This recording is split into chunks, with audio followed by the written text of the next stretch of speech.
Welcome to Spectrum Sundays. I am Francesca D'Alessandro, serving my community through AAA appreciation and awareness for autism. I am also a speech-language pathologist with a master's degree from the University at Buffalo. And I am Megan Sinisi, Miss Pennsylvania 2021 and the founder of a nonprofit organization for autism titled From a New Perspective. I am also a speech-language pathologist with a master's degree from the University of Missouri. Everyone deserves to feel accepted and included in every space that they walk in.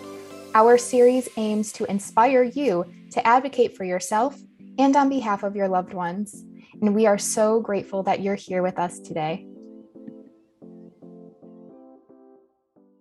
Virginia Mangialardi is the mother of two very active little boys named Michael and Nico.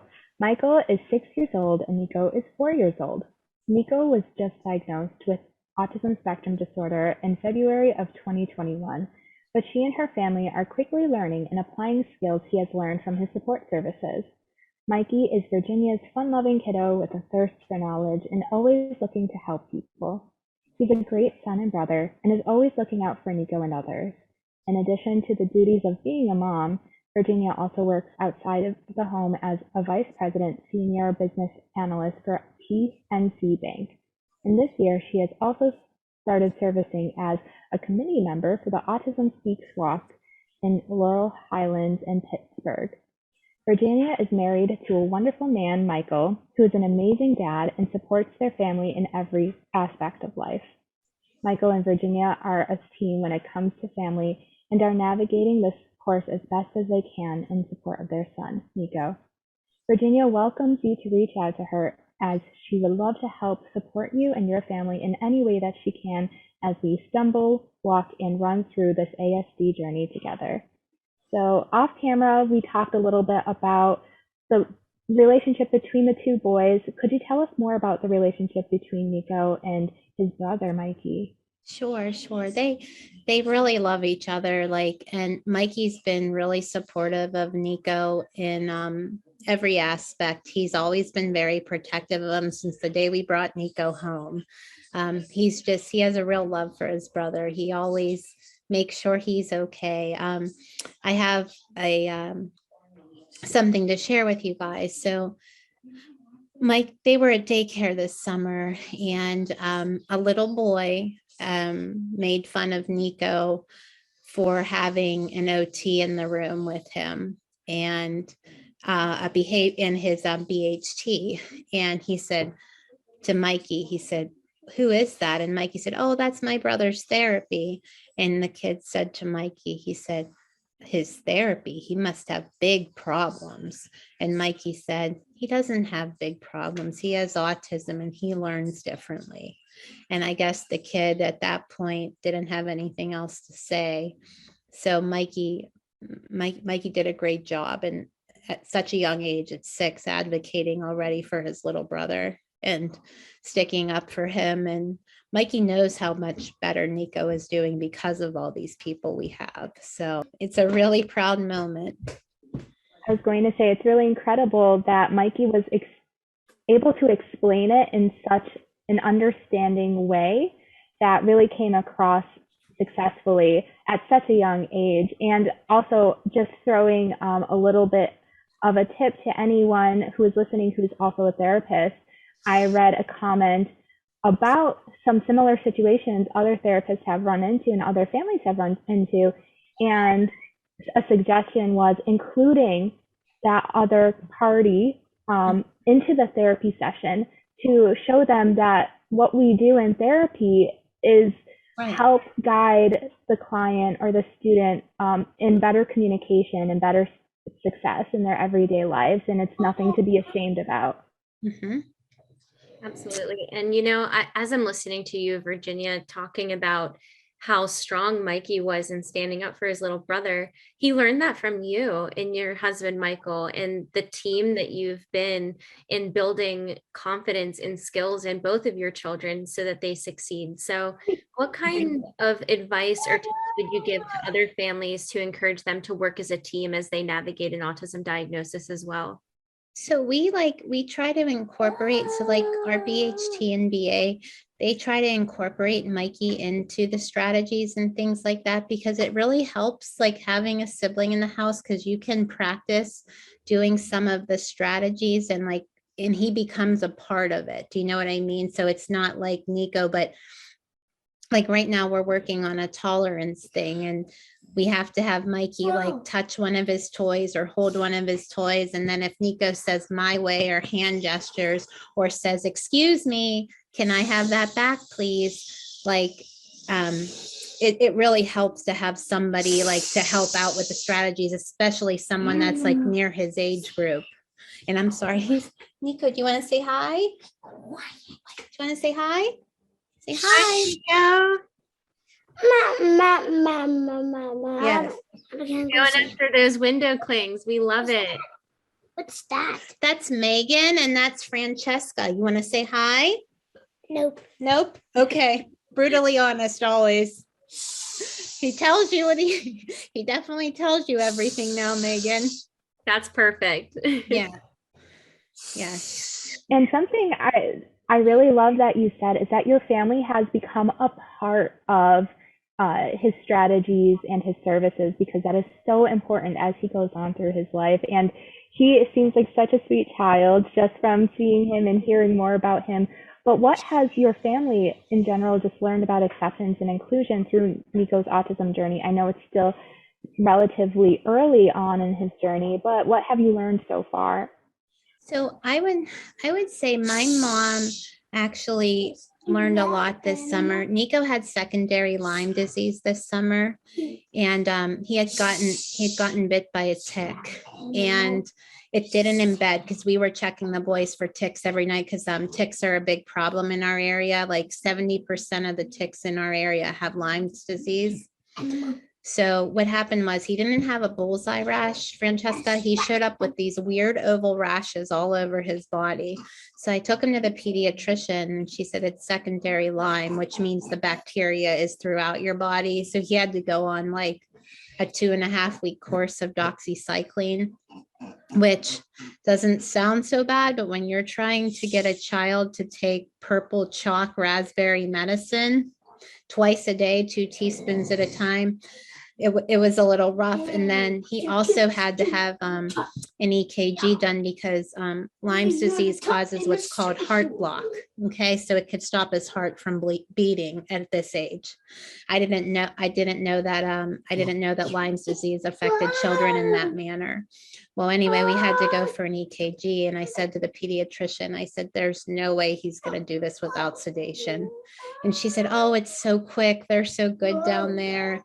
This wasn't our pediatrician. This was like the nurse practitioner who was there on the weekend or whatever, Friday night. So she's the one that diagnosed the Lyme's disease. And I said, okay.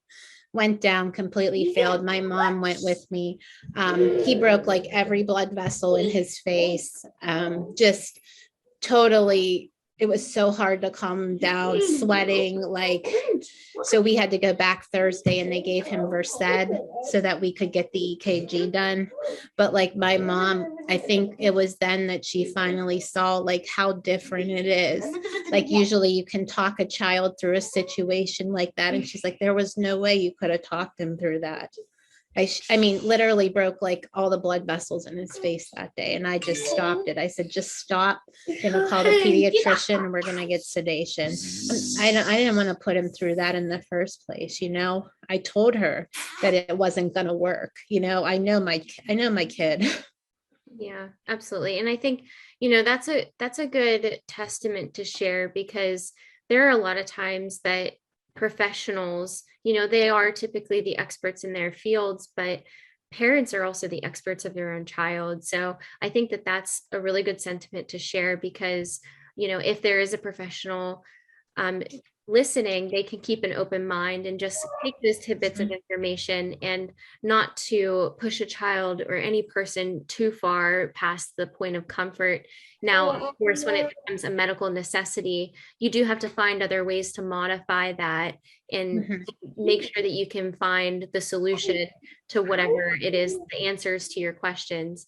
So I'm so sorry that you had to go through that, first of all, but I think that it's amazing that you kept at it and you came back and still did what you needed to do, but did it in a different way so that it was more comfortable for him, because you know that if one time is a traumatic experience, that makes the second time probably a little bit harder. Oh So yeah, as soon as we pulled up Megan, it was like, and you know what's really weird? He had only been to Children's Hospital of Pittsburgh one time when he was an infant. Do you know, as soon as we pulled up in front of that building, he goes to me, he goes, Mommy, I don't want to go to the doctor. I don't know how he knew, because it doesn't look like a hospital from the outside. So I have no idea how he knew, like, that day. Like, and what Becca said is he might have what's called sticky brain or something. Like he has like a photographic memory, like, or he attached it to something negative or something, and he remembered where he was. right. And if we think about, we all kind of have our own phobias, and maybe that's where it comes from naturally with children. And we don't always understand why those things don't sit well with us. But I think it's important to listen to a parent and what they say is the need of their child. So thank you for sharing that. Now we wanted to talk a little bit about the resources that are available to families. So you mentioned in our previous episode that insurance programs aren't always available to families through medical assistance because of the threshold for different incomes for a family. So we talked about PH 95 and the child loophole program that different families can seek if they are above that medical assistance threshold, which is an amazing resource. What are some other organizations or resources that you might recommend to families that are seeking out assistance or just a sense of support in their community? So Autism Speaks has a response team that when you first get a diagnosis, if you write them, they will give you a list of resources in your area. Like if you email them or you call, they will give you a list of resources in your area. The psychologist that diagnosed him gave us the HSAO organization here in Allegheny County. And that was the services coordinator that, that if you can't get services in place, they can help advocate and like get services, like help you get services in place if you're not able to secure it on your own. But the thing is, the way they do it, they send out email blasts. And basically, I just had to keep making phone call after phone call. And you're going to laugh at how this happened. I called the special needs department back in my insurance, and she said, well, there is an agency, because basically what I did is I put an APB out in the insurance. And so I got contacted by like somebody high up in the human services part of the insurance. And she's like, there is an agency that I can't give your information to, but if you call today, I think you can secure services. So that's like, just by pushing and pushing and pushing, I was able to find a good contact. And that day, they're in my area, and they had a BHT available, and but I had probably put in over 100 hours in phone calls at that point. Do you know what I mean? So it was like a lot of calories spent on phones. And that was one of the major things. The wraparound support has been key in this, especially at the daycare. So I'm very thankful for them.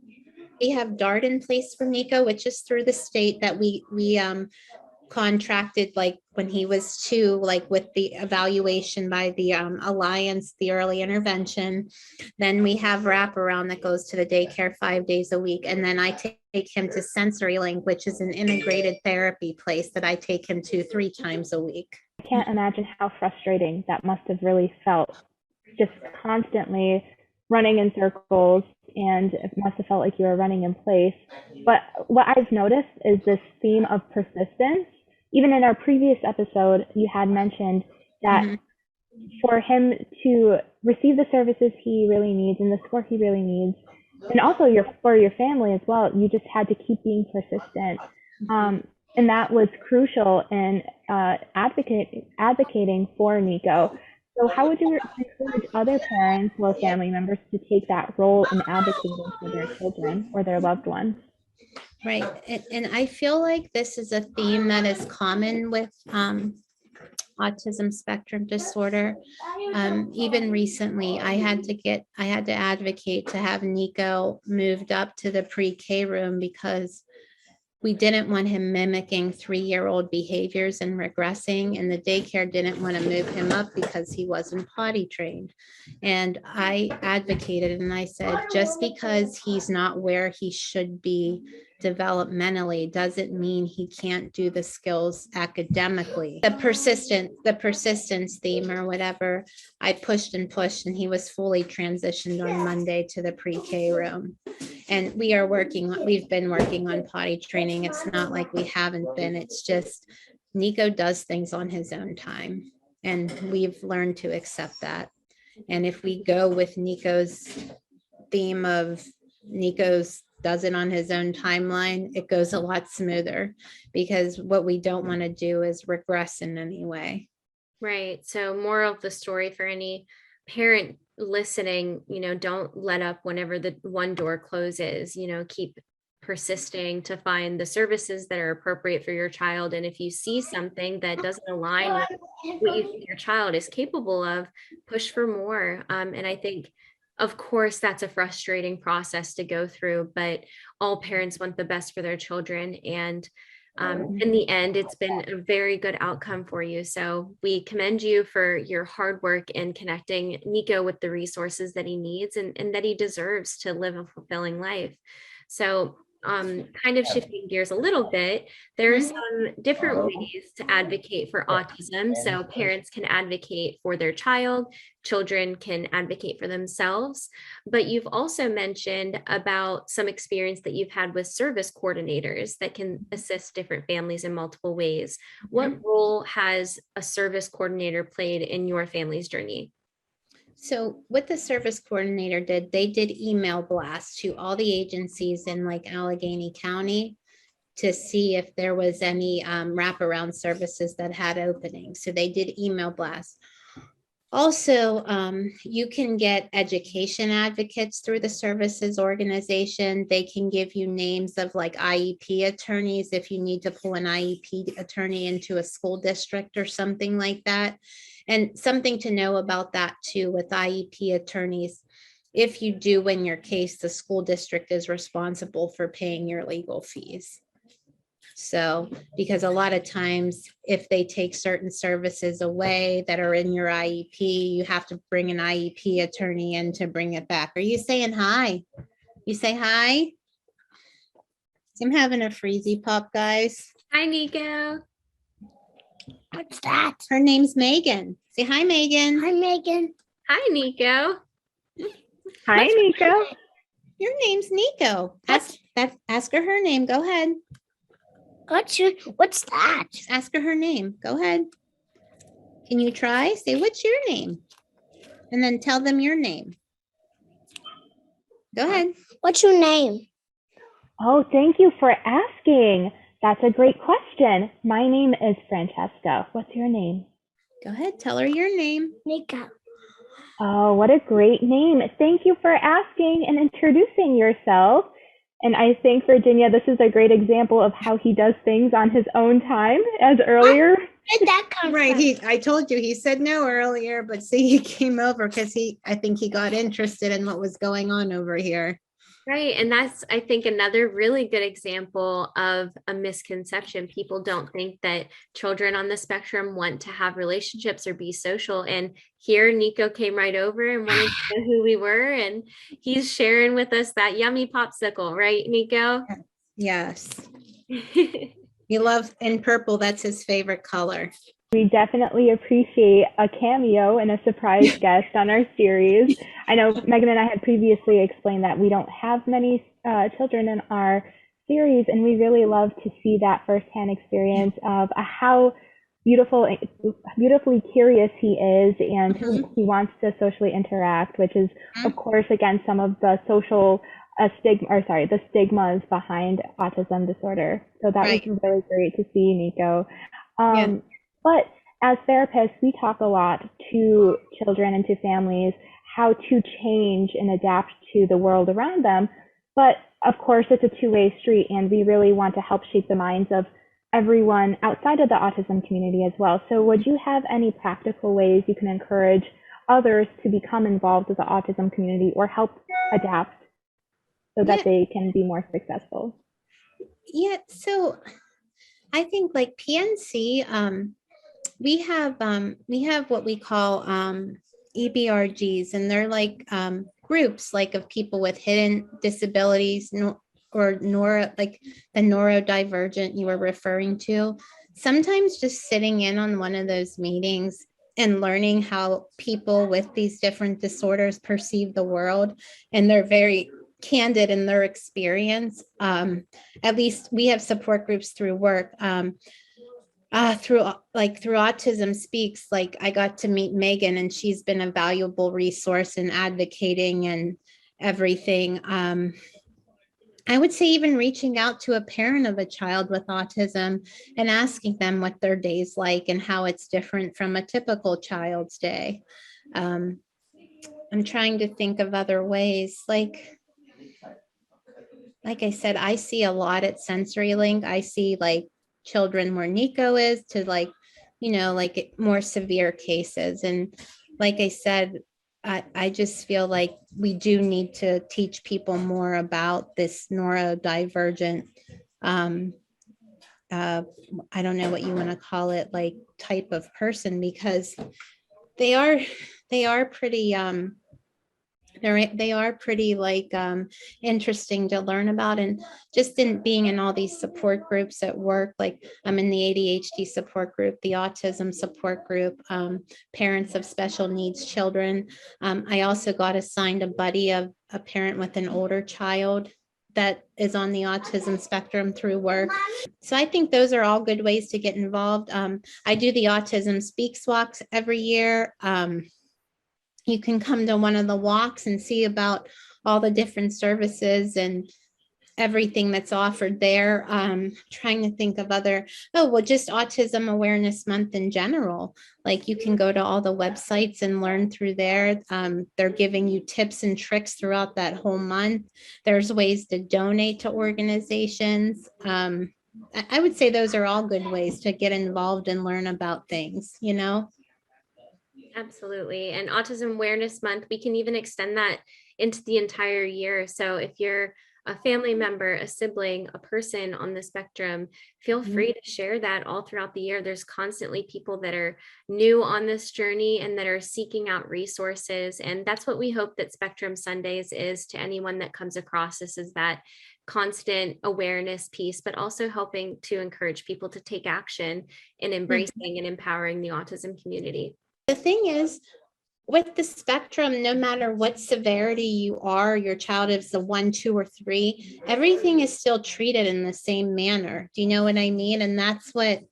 Right. It's just a matter of how much support they need. They all need support. And we've talked about that a lot on Spectrum Sundays. Is it's not necessarily less autistic versus more autistic. It's embracing that as a part of who they are, and just understanding that there are some things that will be strengths, some things that'll be weaknesses, but that's going to look completely different in every single person. And even if they seem what was once called mild autism characteristics, that doesn't mean that they don't require any support at all. My support group at work, it's helped me with a lot of things, and it's given me a lot of different perspectives, because a lot of people, like a lot of different people at the bank that I work with, and the people in my support group that are on the spectrum, they don't believe in these types of therapies and stuff. And then there's other people that advocate for these types of therapies. So it's just health, like there's like such a broad range, and I'm going to use the word spectrum, of how people feel about the different ways to treat things. And some people feel that, they should be the way they are. You shouldn't make them conform to society. And like how I explained it to her, in my shoes, I don't want to change my Nico, but I want him to be able to function in a world that is for a typical person isn't necessarily kind to function in. Do you know what I mean? So could you imagine, like, with everything they're faced with, it's just trying to make them more functional in a world that's not kind to begin with. You know what I mean? And not really, I mean, it's better accepting now, but it's not accepting of a lot of different things, you know? And I want him to be able to function and feel as comfortable as he can. And I feel like through these services, we're like achieving that. Like before, like 7 months ago, he wouldn't have came over and talked to you like that. He would have ran away or clung to my leg. And that's why we try to really showcase actually autistic voices, those firsthand experiences, and of course the families as well, because like you said, everyone's journey looks so unique and so different. You can't really compare apples to oranges. So when it comes to organizations and strategies and therapy techniques, it's really going to look different for everyone. That's why we really appreciate your time and your experience here on our series. And I wanted to kind of go in another direction. We have been implementing this new part in our series, which is the rapid fire round. And it's a fun segment just for our audience to get to know you a little bit more as a person outside of our conversation today. So you can answer these questions usually in a couple of words or maybe a sentence, but just have fun and off the cuff. So the first question is, what is a feel-good song that you love and go to? Like a feel-good song that I love and go to. I would say that you're gonna laugh. My dad used to sing this to me all the time. It reminds me of my dad passed away when I was 22, but it's the Leroy Brown song, and it reminds me of my dad. I don't know, it's very old. It's if you look it up, it's called they call him the Junkyard Dog. Yes, I've heard it, and I think, what was it, Home Alone or something that they say. Yeah. So I never heard the original, but I know exactly what you're talking about. Yeah. It's a good feel good song, and it makes me think of my dad, who Nico's named after. His whole name is actually Nicola Marco, and he's named after my dad. That's beautiful. Do you prefer reading or listening to audiobooks and podcasts? I do love to read, but I'm not going to lie, Megan, I probably, since this diagnosis came, I don't have much time for myself, and I need to start making more time for myself. And it's just very hard when you're running from therapy to therapy, and that's something I need to work on. So I would say that's something I'm going to try to do, some more self-care for myself, because if the mothership goes down, the whole house goes down. So that's you can't pour from an empty cup. So take care of yourself.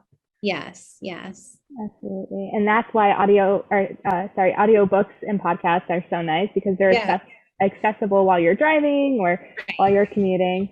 So what is your favorite place to visit as a family? So place to visit as a family. Well, we do love our pumpkin patches. We were just there a couple weekends ago. We have a restaurant in Oakmont that we go to all the time. It's an little Italian restaurant that we go there where they know us. They bring Nico the wedding soup meatballs out. So this is what he has for dinner. They bring him a couple wedding soup meatballs and put all the breadwork spread in front of him. And that is what he has for dinner. But it's so funny. Like, they know us. So like the waitress brings him his food and everything. And it's so cute. Like, he's like, I have my meatballs. I love that he's a regular, so they know exactly what to bring. I used to work at Olive Garden, and I loved their wedding soup. And I had this thing where I love to just take out the meatballs in my soup and just cover it in that grated cheese. So I get it, Nico. He loves it. I love it. All right. What percentage is your phone usually at any given time, being the busy mother that you are? I would say between, like, I get a lot of calls from the therapist and the different services. Plus I'm on work meetings. I would say my cell phone, it's probably around like 30, maybe 30% or so most of the time. It drops pretty fast because you have so many calls to make. Like, and I try to do it on my lunch hour if I have a break between meetings or something during the day, because you have to keep everybody connected. That's another point. Like, everybody has signed release forms, and like, so the people at CensoryLink talk to the DART talks to wraparound. Like, you have to keep everybody in the loop so your goals remain consistent. So I would say, yeah, we use our phone a lot. I completely understand, and that is the hallmark of a busy woman, but a successful woman. So, what is your favorite go-to snack? My favorite go-to snack. I love pretzels, and like tonight I don't have any, but I am craving, like, the big soft pretzels from like the baseball game. Yeah. They're like so my favorite. I could go for one right now. I hear that. And football games growing up, they used to have cheese-filled soft pretzels. Oh, So I those know. are my Those are your weakness there. Yes. What don't know. person would you love to give a shout out to today? I would say I will give a shout out to my friend Sherry Meese. She's been very supportive. Her daughter Donna is 2 years older than Nico. She's Mikey's age, and she has helped me a lot when I received the diagnosis. And she's the one that actually pulled me into the Autism Speaks committee and told me about all the different things. In fact, I think we raised our team. It was under her daughter's name, Team Donna, but between my family, her family, and friends, we raised like $7,200 for the Laurel Highlands walk. I think the total was like 70,000. So we were like almost a little bit over 10% of the walk this year. So I would say I would give a shout out to her. Amazing. Well, thank you to her for bringing you in under her wing and being that piece of support that you needed, and that of course you're going to extend to others as well. So thank you so much for Virginia for visiting us on Spectrum Sundays. We really think that there are so many things that parents can benefit from this conversation just by listening and knowing that there's someone in their corner. So thank you also for offering your advice to anyone that's willing to reach out. And if you are one of those people who is looking for someone for some support, Virginia has very generously offered her inbox for you. So if you want to send her an email, she can be reached at vnt197932@gmail.com. And you can also find her on Facebook at Virginia Nicole, and follow her on Instagram at GTGirlie, GIRLIE 34. Thank you, everyone, and we will see you next Sunday. Thank you, guys. Thank you for listening to Spectrum Sundays. We are your hosts, Francesca D'Alessandro and Miss Pennsylvania, Megan Sinisi. Please make sure to subscribe to our series and follow us on social media to stay connected to autism professionals and self-advocates. And remember, true impact is accomplished through active listening and exploring the world through a variety of perspectives. Join us next week on Spectrum Sundays to help cultivate a community of inclusion, appreciation, and acceptance around autism.